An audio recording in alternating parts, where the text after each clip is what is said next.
So, next week we will have the results of World Rugby's Player of the Decade. And it got us thinking, who would be in your best 15, your ultimate 15 of the last decade for both men and for women? Please let us know who would be the first name on your team sheet, who would be the man you can't walk away from, the woman you have to have in the team, or if you want, fill out the whole 15. Let us know, send them in, and we'll have a look at those next week. And so let's start in a slightly unconventional place, because this weekend Nigel Owens became the first referee to ever referee 100 test matches. His 100th game was France against Italy in Paris, and France ultimately managed to run away with the win. They didn't get a gold whistle, but they did get a place in next weekend's Autumn Nations Cup final. Now, Italy started by scoring a fantastic try, Paolo Garbisi doing a now trademark dummy, and allowing Carlo Canna to eventually cross. However, Gabon Villiers managed to then score a spectacular try on debut. He's very quick, this lad. He is rather rapid, as I believe they say. That's the limit of my French. Je m'appelle. Je m'appelle. Mais poupou. Rapid.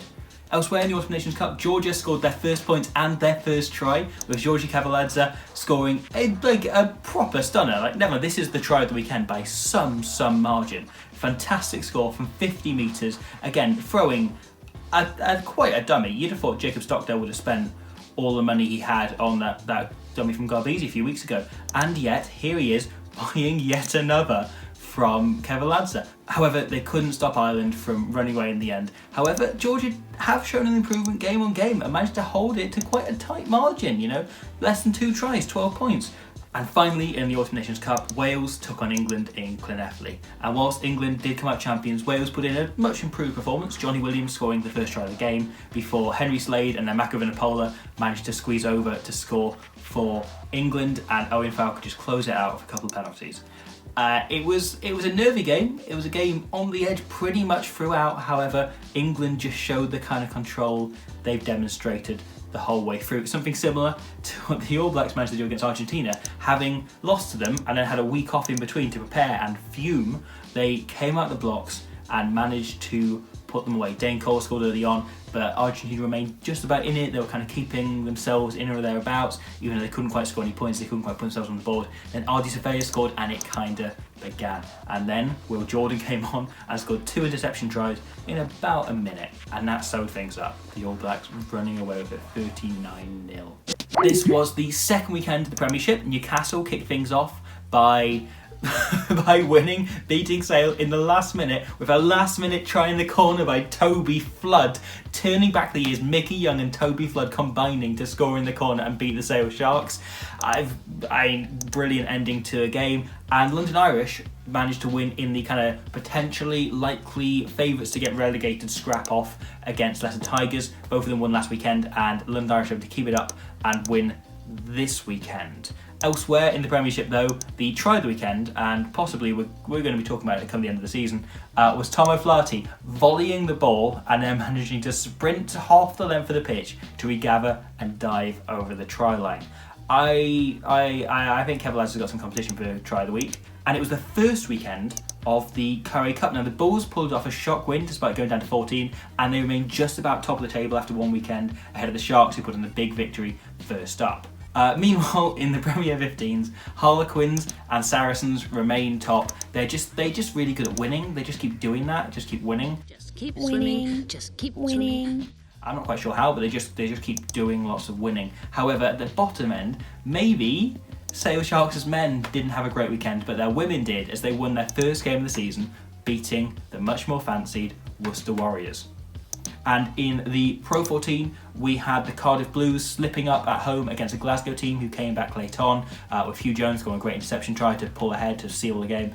And the Dragons managed their first win in Treviso, their first win against Benetton away in 5 years. So there's more Pro 14 going on throughout the weekend. There's loads more rugby happening. However, instead, I want to look at some rugby that happened, as this week unfortunately saw the very sad passing of France legend Christophe Dominici. And whilst Dominici remembered for many many moments, many of which we've seen shared over social media, there's one game that comes to mind for most people above all others when we think of him.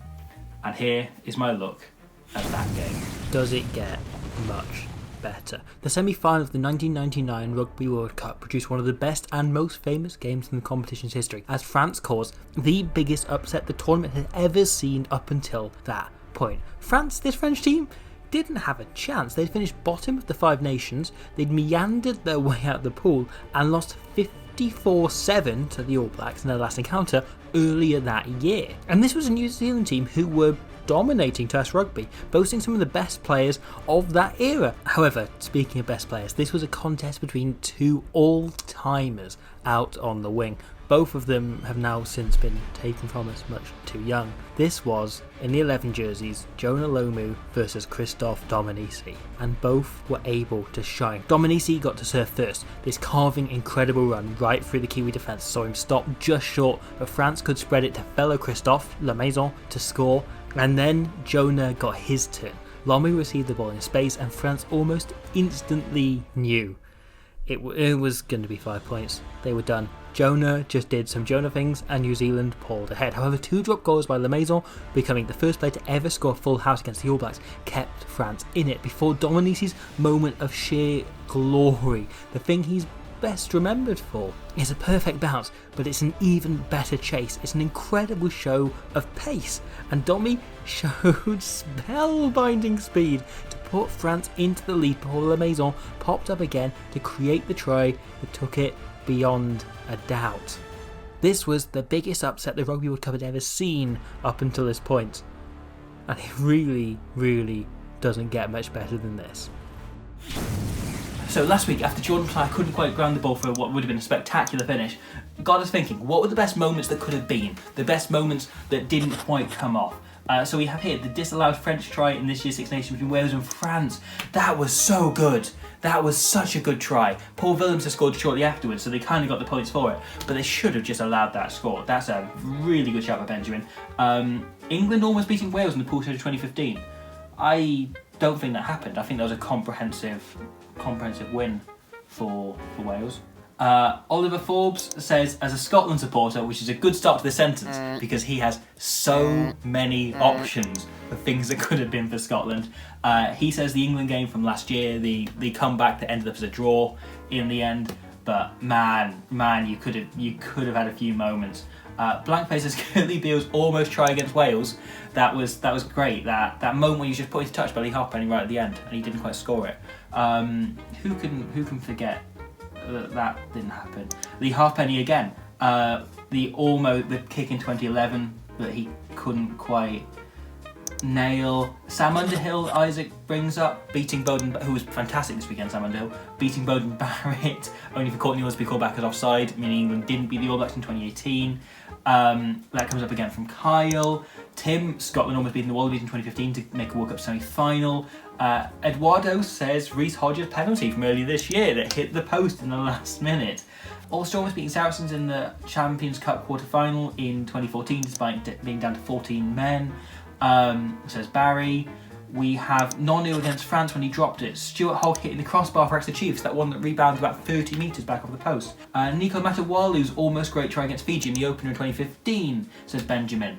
Tonga almost beating the Box for the 2007 World Cup before they went on to win the whole thing. Rico Ioane almost scoring in the first Leslie game this year.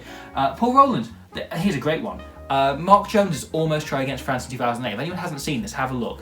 Mark Jones, who was best known as the guy on the other wing to Shane Williams during that Welsh Grand Slam in 2008, almost scored the greatest try the Principality, the Millennium Stadium at the time, has ever seen. However, he was brought down about an inch short and then Wales knocked the ball on. It was gutting, but have a look on YouTube for that. Have a look for that try, or that non-try. It was absolutely spectacular. Also mentions it. Sergio mentions Ben K dropping the ball over the line. There's loads and loads of suggestions, a lot of them for Sam Underhill and for Lee Halfpenny. Please, those might be players that feature in your 15 of the decade. Please send them our way, both for men and for women, and we'll read them out next week. In the meantime, I hope you enjoy your rugby. I hope you enjoy the things you do that aren't rugby, and I'll see you next week for more of The Feed.